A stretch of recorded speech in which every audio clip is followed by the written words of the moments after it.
بہرحال اسی طرح جو ہے جو باتیں میاں بیوی کی تعلقات کی میں چوتھا گناہ جس کو معمولی سمجھ لیا گیا وہ یہ ہے کہ کسی غیر محرم عورت کے ساتھ خلوت میں اکیلے میں ملاقات کرنا اور کسی غیر محرم عورت سے ہاتھ ملانا یہ بہت سخت بری بات ہے.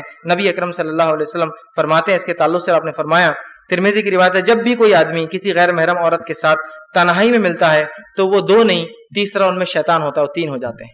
اور میری بات یاد رکھیے, جب بھی بارود اور آگ, چاہے کتنے بھی اچھے دوست ہو, بارود اور آگ ملتے ہیں دھماکہ ہونا ہی ہے, چاہے کتنے اچھے دوست ہو. آگ بھی بول رہی میں اچھی دوست ہوں تمہاری, بارود بول رہا بہت اچھا دوست ہوں, لیکن جب ملیں گے تو سوائے دھماکے کے کچھ نہیں ہو سکتا. انٹینسٹی زیادہ کم ہوں گی لیکن دھماکہ ضرور ہوگا. تو مرد اور عورت جب غیر محرم ملتے ہیں یہ بارود اور آگ ہے, یہ کبھی بھی کتنے اچھی نیت سے ملے یہ دھماکہ ہونا ہی, یہ کبھی ساتھ نہیں رہ سکتے ہیں. ٹھیک, اسی طرح آپ صلی اللہ علیہ وسلم نے فرمایا اور کہا عورت سے ہاتھ ملانا تو بہت دور کی بات ہے, عورت کا تعلق سے دھکا لگنا کیا ہے اس کے بارے میں کیا, تو ہاتھ ملانا بولے تو پکڑنا ہو جاتا ہے. اسی دھکے کے تعلق سے آپ فرماتے ہیں, اور آپ نے فرمایا صحیح جو ہے جامع صغیر کی روایت ہے, تم میں سے کسی شخص کے لیے ایک کیل لے کر اپنے سر میں مار لینا, ٹھوک لینا. اور ظاہر سی بات سر میں کیلا ٹھوکیں گے تو کیا ہوگا, سمجھ رہے نا آپ, سر میں کیل لے کر ٹھوک لینا زیادہ بہتر ہے اس سے کہ کسی غیر محرم کو چھوئے, دھکا لگائے.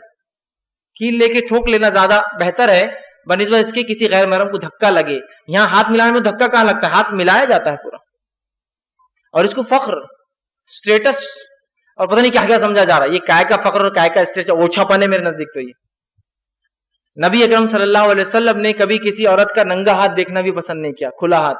ایک بار ایک خاتون جس کو علم نہیں تھا شریعت کا, وہ مدینہ آئی اور بیعت آپ کے پاس بیعت کرنے کے لیے آئی. اسے پتہ نہیں تھا کہ عورتوں کی بات اللہ کے رسول کیسی لیتے ہیں.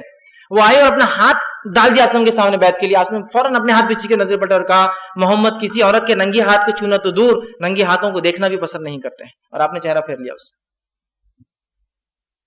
ہاتھ ملانا, اب یہ ہاتھ ملانا آفس کے لیے ہوتا ہوگا, بہت سے لوگ ان کا کلچر ہوتا ہے. کلچر کیا ہوتا ہے, کسی بھی عورت کو عید ملنے جاتے ہاتھ ملا کے ہاتھ پکڑ کے چومتے. کلچر, یہ کلچر فالتو کلچر ہے, چھوڑیے اس کلچر کو, نکل کے آئیے اس کلچر سے باہر. یہ شریعت نہیں ہے. جو شریعت محمد یہ کہہ رہی ہے کیلا ٹھوکنا افضل ہے سر میں, ہاتھ ملا, ہاتھ دھکا لگنے سے. کیسے وہ اجازت دیں گا کہ آپ کلچر کے نام پر جو کسی عورت کا ہاتھ پکڑے؟ نہیں, ہاں پر سماج میں چلتا ہے, کلچر ہے ہمارا کہ کسی بھی عورت کا ہاتھ پکڑ کے ہم چومتے عید کے دن خوشی میں چومتے. یہ کلچر شریعت نہیں ہے, اس کو نکالنا ہوگا ہم کو اپنے زندگیوں سے, ورنہ پھر ہم ان لوگوں کو روک نہیں سکتے ہاتھ ملانے سے, اس لیے کہ آپ بھی تو کلچر کے نام پہ ایک عمل کر رہے ہیں.